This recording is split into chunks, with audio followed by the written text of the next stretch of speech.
It goes on and on and on. Baik, saya akan menjelaskan mengenai ASI eksklusif. Yang pertama yaitu proses menyusui.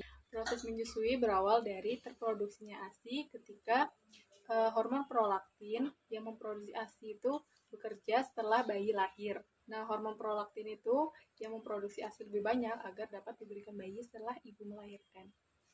Nah, kemudian pelekatan bayi ketika menyusui.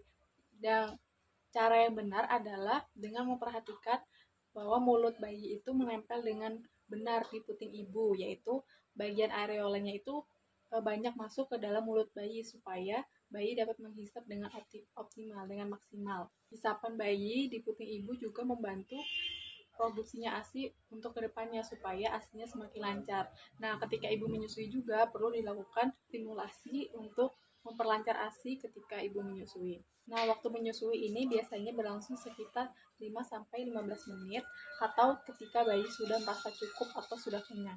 Nah, bagaimana sih kiat supaya aksi eksklusif itu bisa dilakukan dengan baik? Nah, yang pertama yaitu melaksanakan IMD, karena IMD itu sangat penting untuk berlangsungnya proses menyusui ibu kepada bayinya.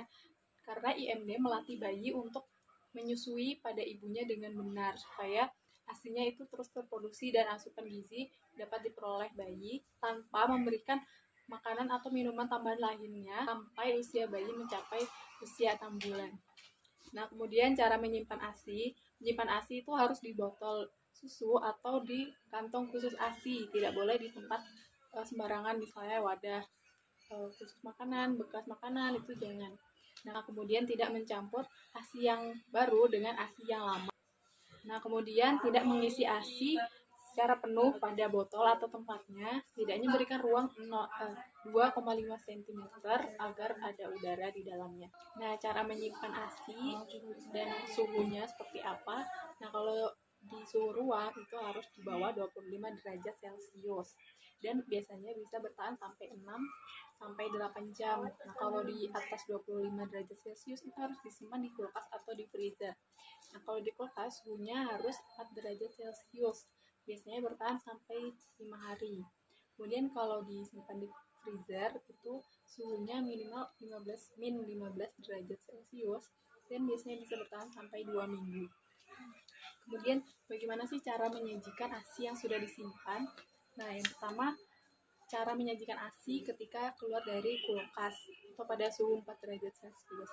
Ya, caranya yaitu dengan merendam botol ASI di dalam mangkuk yang berisi air hangat. Nah, kalau ASINya itu dari freezer, harus didiamkan dulu di kulkas sekitar beberapa jam sampai sedikit mencair. Kalau sudah, baru disirami dengan air dingin mengalir atau dengan air hangat juga bisa. Nah, yang nggak boleh dilakukan itu ketika ASI yang sudah disimpan didiamkan di suhu ruangan, karena itu bisa merusak kandungan ASI.